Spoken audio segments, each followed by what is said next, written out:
Setelah kehancuran pasukan Raja Abraha, kota Mekah semakin ternama. Dari kota inilah sejarah manusia paling mulia dimulai. Ka'bah sebagai jantung kota Mekah semakin ramai dikunjungi para peziarah. Demikian pula para pedagang. Mereka datang dari berbagai penjuru jazirah. Namun sayang, Ka'bah mulai diselewengkan fungsinya. Akibatnya, kejahiliahan merajalela. Bahkan pada masa itu, memiliki bayi perempuan adalah hal yang sangat memalukan. Aib bagi keluarga. Sehingga sebagian dari mereka tega membunuh bayi perempuan mereka sendiri. Di tengah kondisi masyarakat jahiliyah itulah Nabi Muhammad dilahirkan. Bayi luar biasa itu lahir dari rahim seorang wanita mulia bernama Aminah. Pada saat itu ditandai peristiwa-peristiwa yang luar biasa. 10 balkon istana Kisra runtuh. Juga padamnya api-api yang biasa disembah oleh orang-orang Majusi.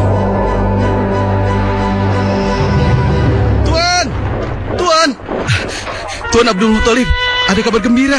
Kabar gembira? Kabar gembira? Kabar gembira apa? Tuan, cucu Anda telah lahir. Benarkah? Laki-laki atau perempuan? Laki-laki, Tuan. Subhanallah, Alhamdulillah, Allahu Akbar. Kalau begitu aku ingin segera melihatnya. Mari, Tuan. Setelah mendengar itu, Abdul Muthalib bergegas menuju ke rumah Aminah.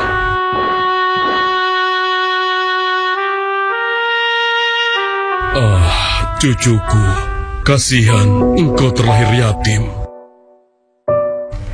Dengan penuh kasih sayang, Abdul Muthalib membawa cucunya ke Ka'bah. Ya Allah, jadikanlah cucuku ini menjadi seorang yang mulia dan terhormat, sebagaimana Nabimu Ibrahim alaihissalam.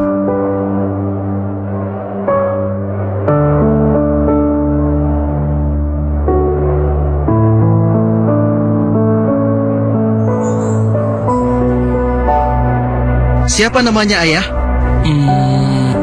Muhammad. Muhammad? Iya, aku akan menamainya Muhammad. Artinya yang terpuji.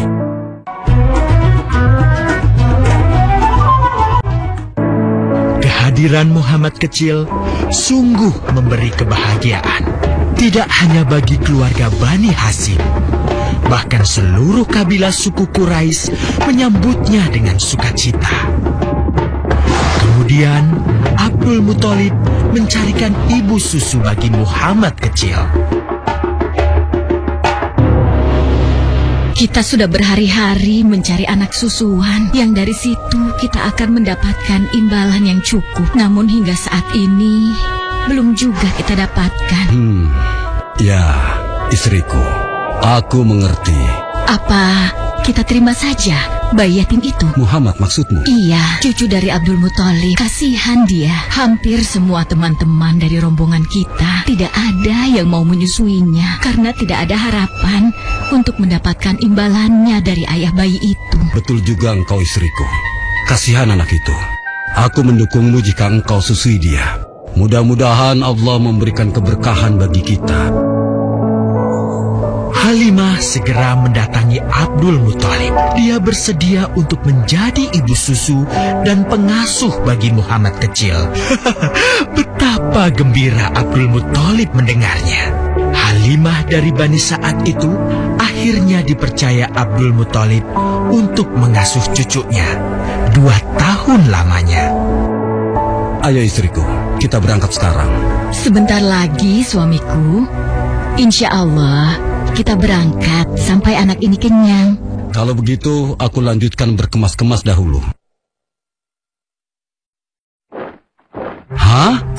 Ada apa, suamiku? Lihat, unta dan keledai kita. Mereka demikian sehat, tidak seperti sebelumnya. Subhanallah. Betul, suamiku.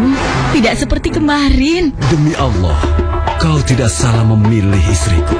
Kau telah mengambil anak yang dipenuhi dengan barokah. Allah melimpahkan keberkahan atas Halimah dan suaminya. Mereka pulang ke kampung Bani Sa'ad dengan penuh rasa syukur. 2 tahun berlalu sudah. Tugas Halimatus Sya'diyah sesungguhnya telah usai. Saatnya Muhammad kecil harus dikembalikan kepada ibunya. Terima kasih Halimah. Engkau telah merawat anakku dengan baik selama 2 tahun. Tidak ada yang bisa kuberikan kecuali aku berdoa. Semoga Allah memberkahi engkau dan keluargamu. Amin. Saya juga bersyukur diberikan kepercayaan dan kesempatan merawat anakmu, wahai Ibu Aminah. Namun, begini Bu, mohon maaf. Kalau boleh, izinkan aku merawat Muhammad lebih lama lagi. Aku masih sangat sayang padanya. Baiklah, kalau begitu aku setuju dengan usulmu. Bawa dan rawatlah Muhammad sebagaimana dia anakmu sendiri. Terima kasih, Ibu. Terima kasih.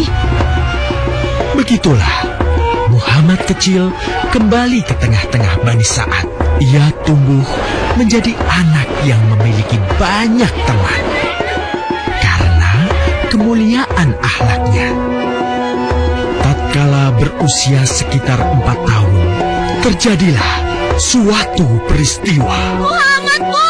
Muhammad! Muhammad? Kenapa Muhammad? Muhammad dibawa orang. Hah? Dibawa orang? Diculik? Coba ceritakan.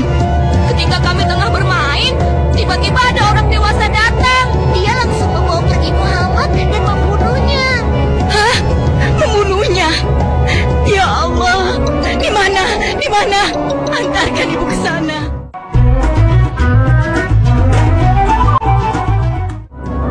Dengan perasaan cemas, Halimah bergegas menuju tempat itu. Dan dilihatnya, Muhammad kecil tengah terduduk. Muhammad, apa yang terjadi denganmu? Dengan sangat tenang dan jelas, Muhammad kecil menceritakan apa yang telah terjadi. Bahwa seseorang telah membelah dadanya, mengambil hatinya, kemudian mencucinya dan mengembalikannya lagi ke tempatnya semula. Maka sesungguhnya yang datang itu adalah malaikat Jibril.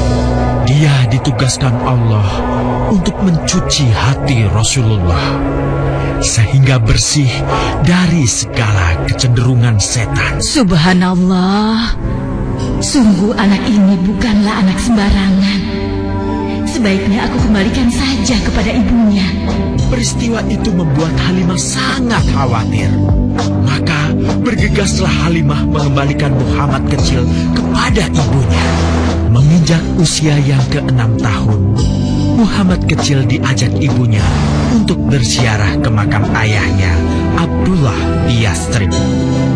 Dalam perjalanan pulang kembali ke kota Mekah, Aminah pun jatuh sakit. Dari hari ke hari, tubuhnya semakin melemah. Hingga di sebuah kota bernama Abwa, letaknya antara Mekah dan Yastrib, Aminah meninggal di sana. Dan Muhammad kecil pun menjadi seorang anak yatim piatu. Sejak itulah Muhammad kecil dirawat dengan penuh cinta dan kasih sayang oleh kakeknya, Abdul Muthalib. Muhammad, sudah berhentilah memerah susunya. Insya Allah, sudah cukup untuk persediaan kita hari ini. Beristirahatlah sejenak. Makanlah agar kau tetap sehat.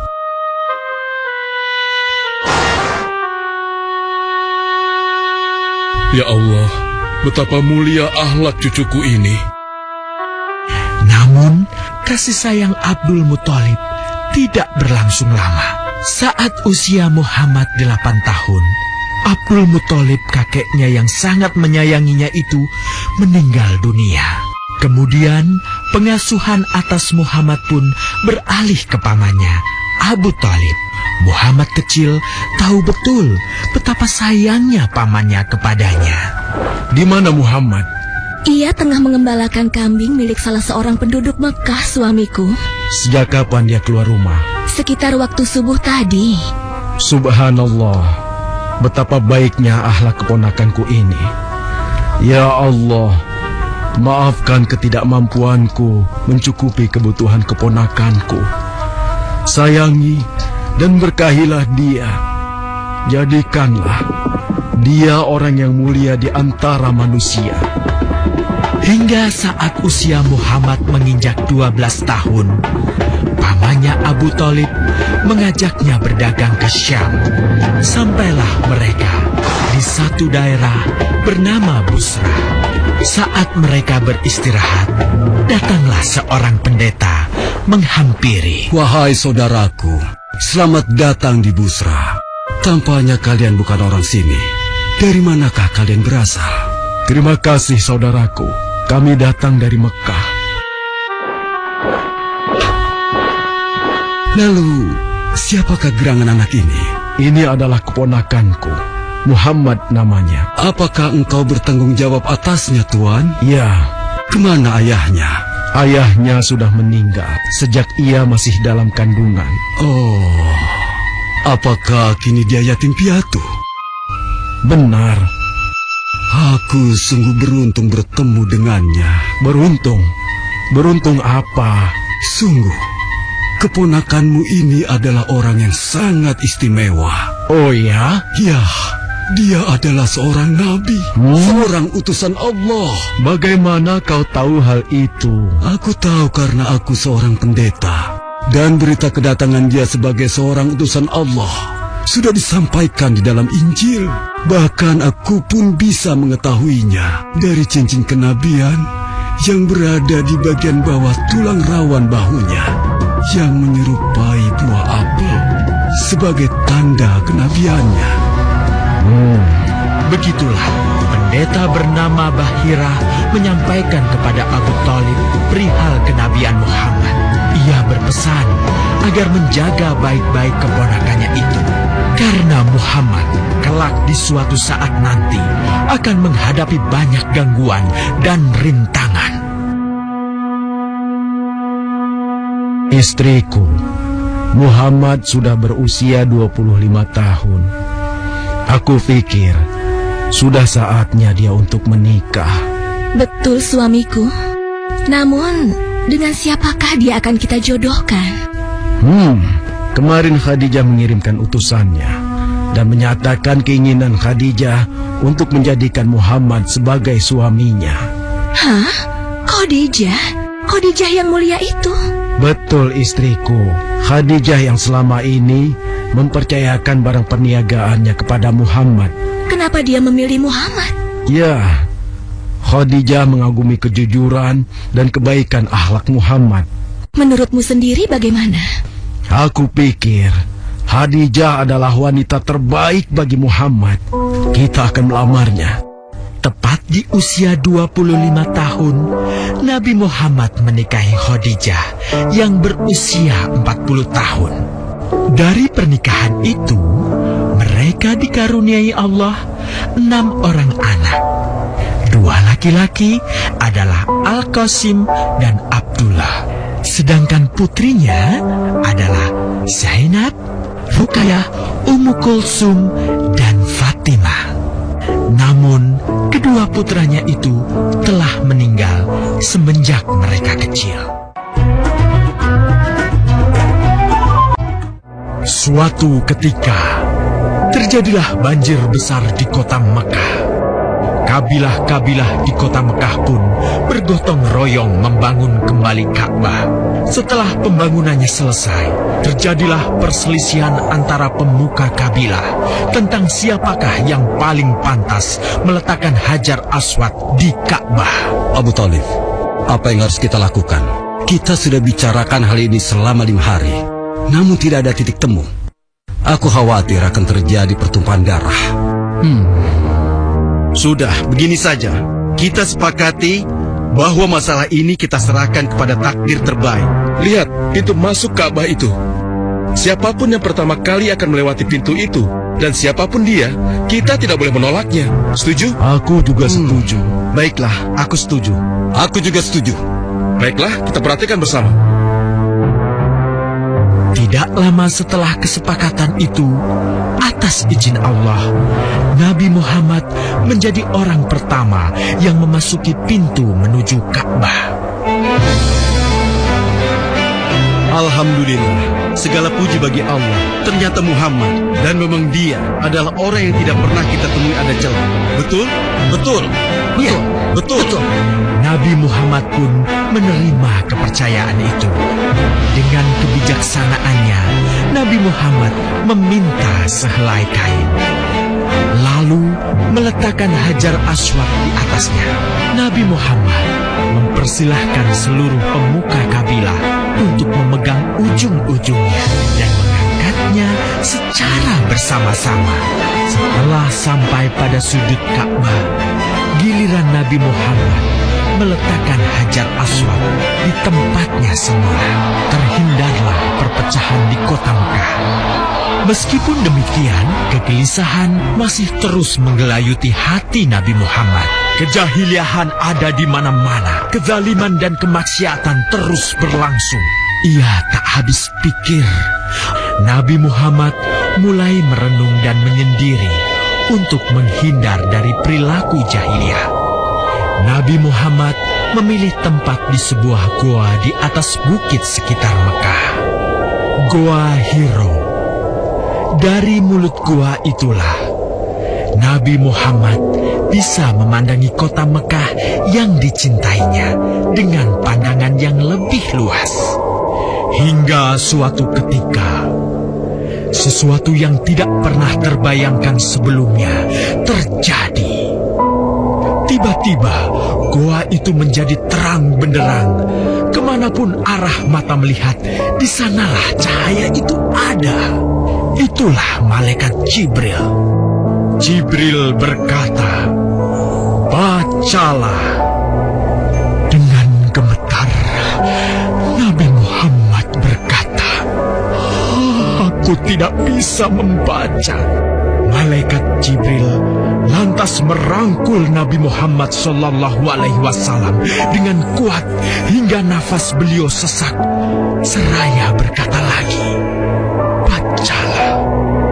Sampai akhirnya malaikat Jibril membantunya setelah merangkulnya dan menyuruhnya membaca hingga 3 kali. Kemudian malaikat Jibril membantunya membaca. "Bacalah dengan menyebut nama Tuhanmu yang menciptakan. Dia telah menciptakan manusia dari segumpal darah. Bacalah, dan Tuhanmu lah yang paling pemurah, yang mengajarkan manusia dengan perantaraan Al-Qalam. Dia mengajarkan kepada manusia apa yang tidak diketahuinya." Kalimat suci telah terucap. Resmilah sudah.